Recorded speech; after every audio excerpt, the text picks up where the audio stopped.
Very good afternoon, Chinmay ma'am. So I will welcome Chinmay Tangulkar ma'am. He has 20th year of experience in agri-food and beverages industry through industry consulting and certification.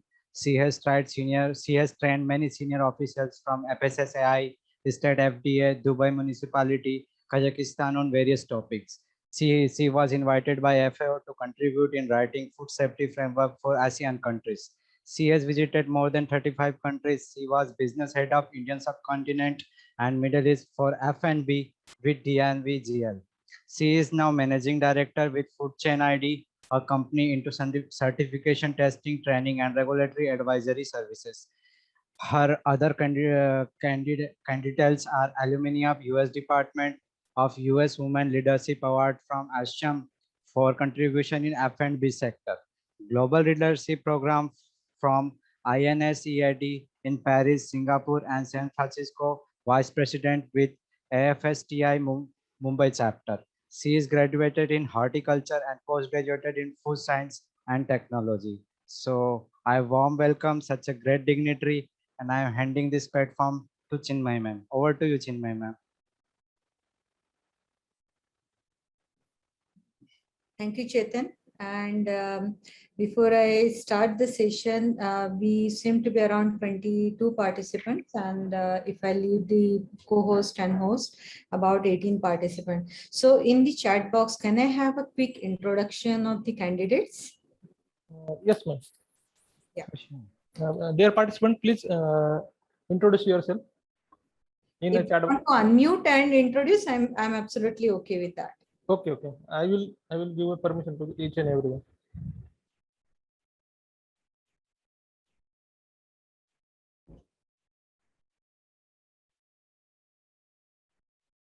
Participant, you can unmute yourself one by one and give your introduction. Hello. Madam, namaste. Madam, namaste. I'm Dr. Kiran, working as Assistant Professor of Food Process Engineering in the College of Horticultural Engineering and Food Technology, Devi Vasar at Karnataka, madam.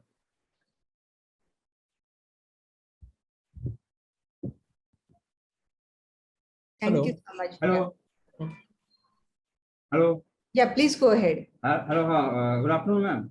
I am Dr. Dhruv Jr. and I have done my BTech in Agriculture Engineering and MTech in Processing and Food Engineering from Punjab Agriculture University, Ludhiana, and a PhD in Dairy Engineering from NDRI Karnal. And I have worked as around 2 years, 3 months experience in the R&D of the state agriculture universities. And I have published 8 research papers and 7 popular articles, and I have attended around 20 webinars since the pandemic has begun. So and I have worked on developing the mango exudates during BTech program and spray dried quinoa powder during MTech program. And I had optimized and improvised the scrapper bed assembly of scraps of the finger during my PhD program. And the result was also good, that the profit investment ratio of the project was 12.8. That was also a good result. And I have also developed a certificate course and I have reviewed 4 research papers for different journals. Thank you so much, Dr. Dhruv. Thank you so much, Dr. Dhruv. Ayushi, I will call by name. Ayushi, please unmute and introduce. Yes, ma'am. I am Ayushi Kunde. I am currently pursuing my BTech degree from Amravati University in food technology. Okay, thank you. Dr. Dhruv, you have already introduced. Okay. Yeah, Suhas Jadhav.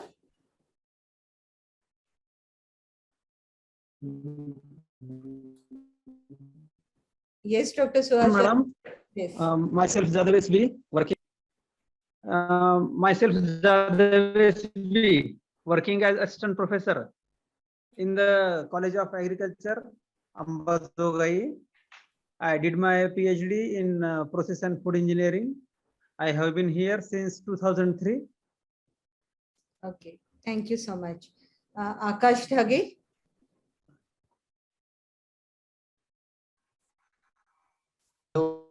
Good afternoon. Yes, please. Hello. Yes, please. I'm Akash Dilip Dege. I'm from Aurangabad, Maharashtra. And recently I complete my degree in BSc Agriculture in VNMKV Parbani. And my next target is clear post harvest management MCI paper. Okay, thank you. And Annie? Thank you. And Annie Shaju? Ma'am, myself and Shaju, and I am from Kerala. I did my MTech in Agricultural Processing and Food Engineering from Kerala Agriculture University itself. Now I am working as project assistant in NHP CAST project in Agribusiness Incubator, Kerala Agriculture University. Okay, thank you so much. Okay, the names are getting up and down, so please, if your name is getting repeated, you can just say that you have done that. Okay, Anuksha Kunde. Good afternoon, ma'am. Myself Anushka Kunde, and I'm currently pursuing my BTech in Amravati University in Food Technology. Okay, Sharvari Deshpande. Good afternoon, ma'am. I am Sharvari Deshpande, currently working as an assistant professor in a College of Food Technology, Naigaon, Nanded. And I completed my master's from NIFTM. Thank you. Thank you. Swati Chauhan. Good afternoon, ma'am. Myself, Saman Swati. I have done MSc in Food Science and Technology, Shivaji University, Kolhapur from Maharashtra. Thank you. Thank you. Dr. Kiran. I think you introduced yourself, right? Yes, ma'am. Yeah, thank you. Kaka Sahib Chauhan.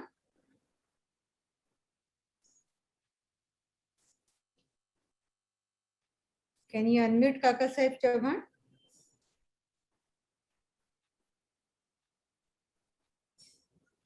Okay, Nitin Takpare. Yeah, ma'am. Good afternoon. Good. Myself, Nitin Takpare. I'm from Mumbai. Basically, I'm an electrical engineer and I'm exploring opportunities in food sector since I'm planning to looking forward to have a business in this sector. Okay. Thank you. Thank you so much. Shubham Pawar. Good afternoon, madam. I am a student of College of Food Technology, VNMKV Parbani. I have completed my BTech from same college and pursuing degree from CFT Parbani. Okay, thank you. Shweta. Good afternoon, ma'am. Myself Shweta Dode, and I am pursuing BTech in food technology from Amravati University. Thank you. Shailendra. Hello, good afternoon, ma'am. Myself, Shailendra Katke, pursuing PhD Food Technology from College of Food Technology, Parbani. Bini Varghese.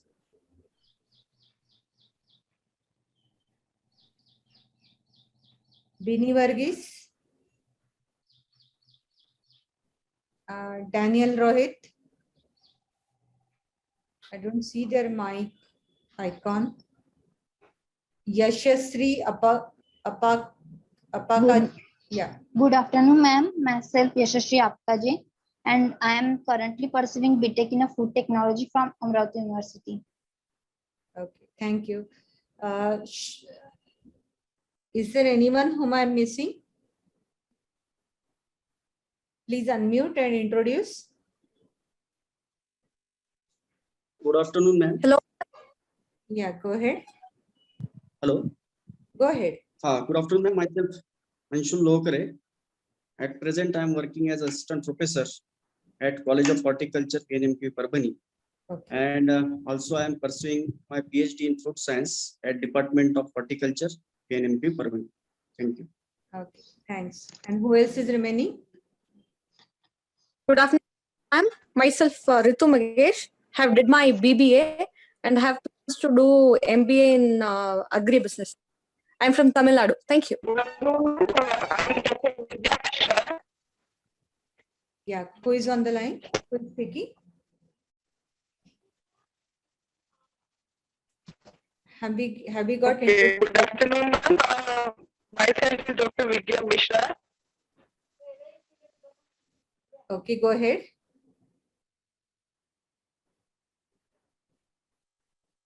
Go ahead, Vidya.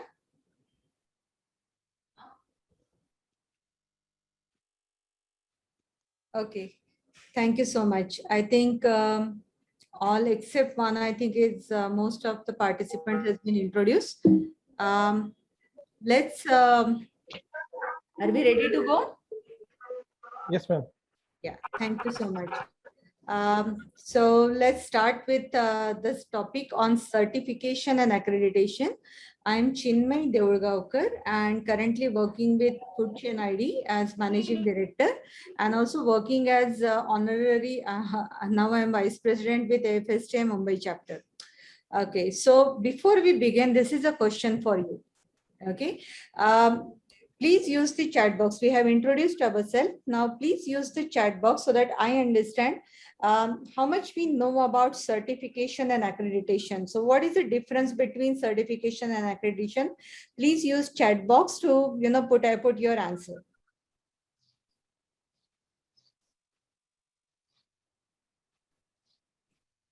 Let me see. You don't need to Google. That is the reason why we have this session here. So whatever you know based on your inputs, your industry peers from your industry peers about certification and accreditation, you can put it across. If you don't know anything, it is perfectly fine to say you don't know anything. So, but please communicate in the chat box. It's perfectly fine to say, no, I don't know anything about this. I'm not seeing any messages in the chat box. I have heard about it, but don't know. Thank you so much, Dr. Dhruv. This is really the honest answer. Thank you, Ritu, for this answer. Okay, Akash is saying, okay, I don't know. It's perfectly fine. And that is the whole reason why we are having this session. Okay, anyone else? Suhas, thank you so much. I also really don't know. Good, Shubham. I like the honest answers. Okay, so anyone who know partially about it? Okay, so Dr. Dhruv, you have said that you have heard about it, but you don't know. So what is it that you have heard? I mean, is there any certification that comes to your mind? What kind of certifications have you heard? Is there anything that you can put it across? Hello. Please don't unmute. Use the chat box for communication as of now. I will ask you to unmute at right time. Okay. Okay, so Sharbari has said after accreditation, we get certification. Okay. We're coming close. Official approval. That's fine. Okay. Fine. So this is what we are going to do in next around 90 minutes. Which is we are going to understand why and what of certification. Why do we need certification? What is accreditation, and I mean why and what of accreditation, and we are also going to do some group work or individual work, right? We are so this particular in this 2 hours of session, it's not going to be a monologue, it's going to be a dialogue along with group work. Then only there is a then only we understand the topic in a better way. Agree? So are you ready? Yes, yes. Good. So this is me. My introduction has been already given, so I will just keep that part. But so far the topic is concerned, I have done more than 3,000 plus food safety audits, and I have trained more than 1,000 plus food safety lead auditors through auditing courses. So this is one of my background. I have out of 23 years of my experience, around 20 years is in the field of certification. So I can happily call myself as grandmother in this industry. So I I was actually, when it comes to certification, I was the first Asian to get qualified for IFS, which is the International Food Standard Certification.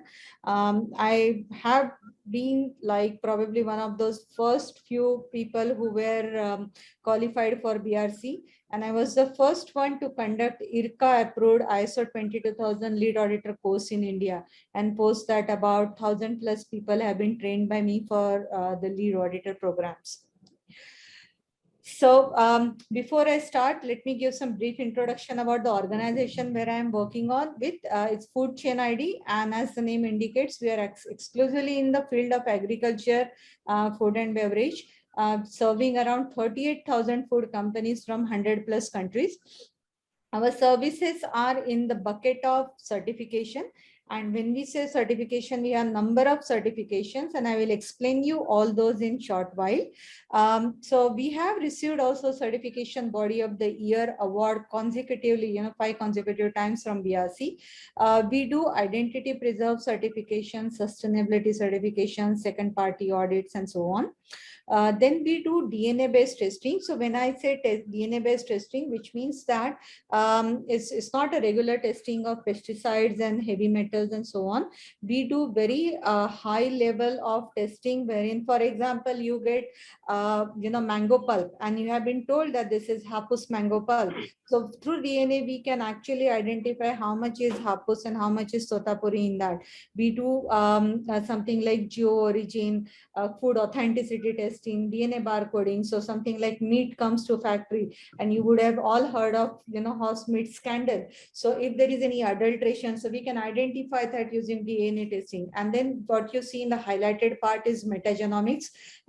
If you have not heard of what is metagenomics, this is basically a science of extracting DNA and identifying a complete microflora available on the sample to determine if there is a food safety or quality issue. So typically when you do a micro testing, you take the sample and you test it for Listeria, Salmonella, and so on. And that testing is also highly dependent on the surrounding condition. But in case of, so you don't know what are any other microorganisms available over there. And that's what we do in metagenomics. We identify DNA and we identify the flow, what kind of microbes are available, and identify human quality issues. So something like smell नहीं आता है, of test है. So these are all quality problems जिसका कोई answer नहीं होता है company के पास, and that is where this metagenomics helps in, because the microorganism can be associated with raw material or with the processing conditions. Then we have training programs. So right from the lead auditor program to internal auditor, FOSTAC, regulatory, we do a number of customized training program, and training is one of our forte in this whole bucket. And the fourth service is technology enabled services, wherein we provide the regulations we support companies with regulatory advisory services for almost 200 plus countries. And the one, that butterfly logo, what you're seeing there, is the logo which goes for especially export to USA and Canada, and companies do get delta pricing when they get this certification. Okay, and these are the sectors in which we have expertise. So when it comes to food and beverage, we do additives, labeling, claims, product standards, and so on. Food contact material, health products, especially we have very strong expertise in dietary supplements and vitamins, animal and pet food. And these are all the activities that we do in the space of regulatory services, right? Including rebel verification, import clear compliance verification, etc. And these are just some of our associates out of 38,000 plus clientele. These are just some of our companies with whom we are working worldwide. Okay, time to use your chat box. I would like to know from you that, I know that you have said that you don't know what is the difference between certification and accreditation, but I have a basic question. Does really company need a certification? Please use chat box. I would like to see your answers. Yes, Dr. Kiran, you're right. Companies do need certification, but why? Why do they need it? Why do they need certification? Quality assurance. Okay. What else? Vidya, I mean, the answer is absolutely right that we do need certification, but why? Set in the market. So Dr. Kiran is saying because it is a recognition in the market. Yes, to know whether the product is consumable or not. Okay, government regulations. Okay, good, Shailendra. What else? Yes, for GHP, GMP, food safety, Sharvari is saying that we need certification. Okay, anything else? Can you think on a little broader perspective?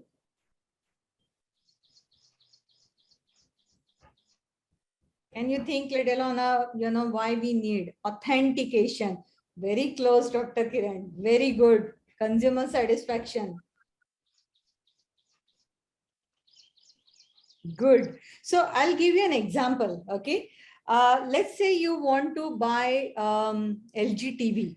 Okay. Now the malls are closed, but if you were to buy a LG TV, you have LG shop available with you, and there is a mall which is selling number of televisions along with LG TV. So as a customer, where will you go? You will go to LG shop, or you will go to the mall to buy it from the number of choices available.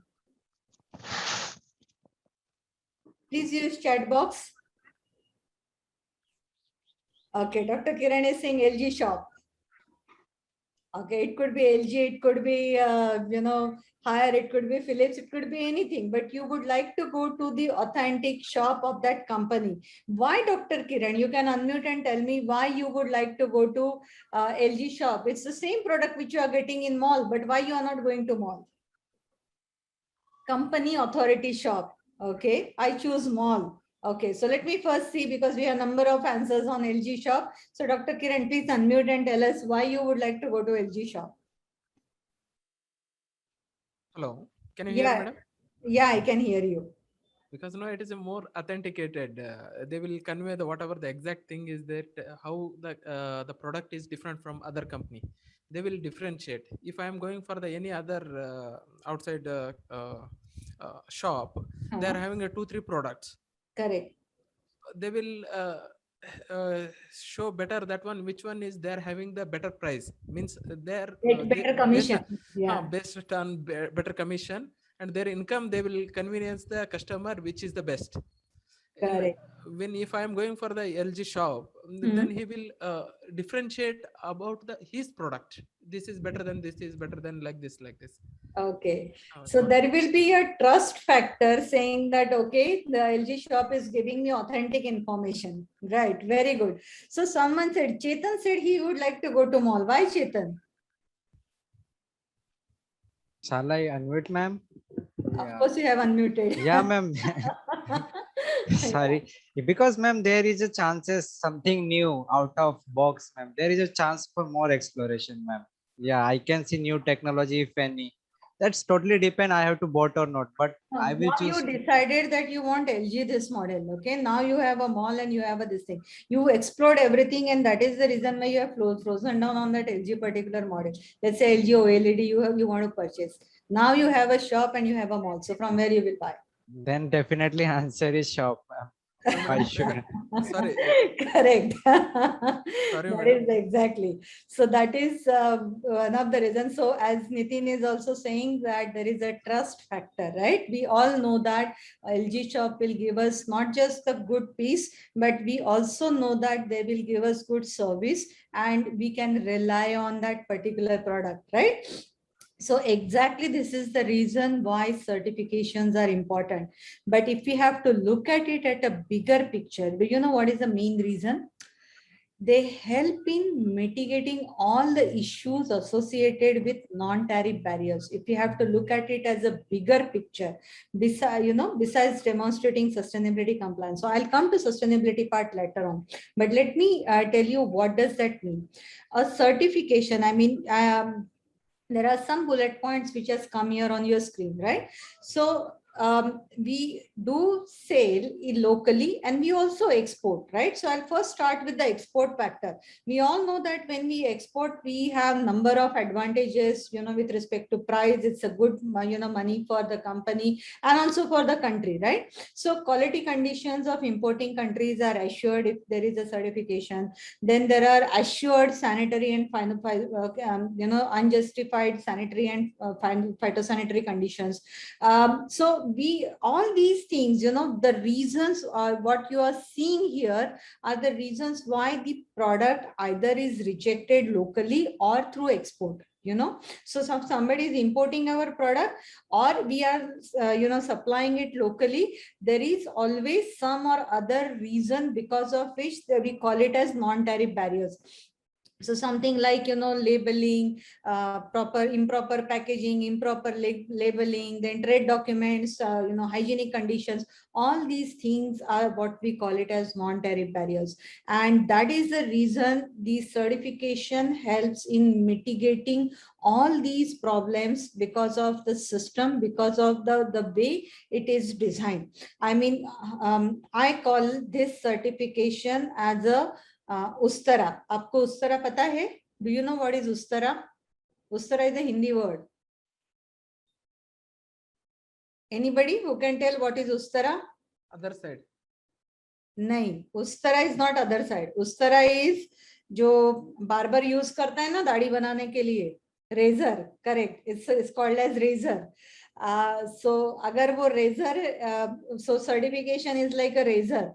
So अगर ये उस तरह नाई के हाथ में लगता है तो वो अच्छा proper shave करता है, right? But if that उस तरह that razor is in a monkey's hand, what damage is going to have. So certification is like that tool which can either make it or break it. Okay, and this is what we are going to see, how it makes it or how it breaks it.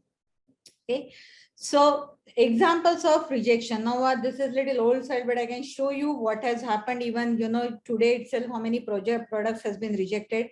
If I take example of 2020, we had around 2,500 plus rejections, 2,500 plus consignments sent from India. Food consignment, I'm talking only about food consignments, were rejected globally. And from a country point of view, it's a very, very, I would say, it's a shame that so many consignments are getting rejected. And now you take number of examples, which is whether it is aflatoxin or whether it is, now let's say the previous case which I selected, don't look at the date. Even today, this is still existing. So in one product, peanuts, there is high amount of aflatoxin because of which it has been rejected. Okay, then I'm taking another product which is processed food, and again it's a gluten-free product, and what it is saying is almost 10% of the grain-based food label as gluten-free had about 35% gluten levels were found 90% higher than the recommended level.